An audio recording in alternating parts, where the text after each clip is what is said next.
நம்ம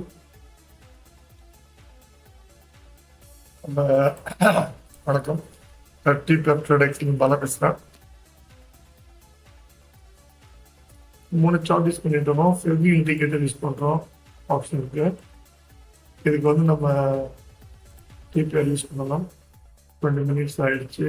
DPR use பண்ணிக்கலாம். ரொம்ப நீட்டில் தான் நமக்கு மார்க்கெட் இருக்குது.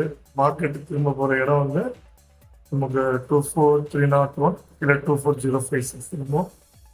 ஸோ ஃபஸ்ட்டு 5 மினிட்ஸ் மேலேயும் பிரேக் ஆகல, கீழேயும் பிரேக் ஆகல. ஸோ அதனால் வந்து நம்ம கொஞ்சம் பார்த்து தான் இன்னைக்கு பண்ணணும். கொஞ்சம் இமீடியட்டு ஆக்டிவ் மாதிரி தெரியல. ஸோ ரிவர்ஸ் ஹையில் போய்ட்டு ஃபஸ்ட்டு 5 மினிட்ஸ்லேயே வந்து நம்ம ரிட்டர்ன் கொடுத்துட்டோம். இல்லை ரிவர்ஸ் லோ 24113 அங்கே போய் திரும்புவோம். இப்போ வந்து நம்ம என்ன பண்ணணும்னு கேட்டிங்கன்னா 24,200க்கு மேலே போனால் மட்டும்தான் நம்ம கான்சென்ட்ரேட் பண்ணணும். அப்படி இல்லைன்னா குட் சைடு கான்சென்ட்ரேட் பண்ணலாம். ஒரு 5 பாயிண்ட் 10 பாயிண்ட் கிடச்சிட்டா நம்ம நெட்லேருந்து நம்ம வெளியே வரலாம். தொடர்ந்து நினைத்துடுங்கள்.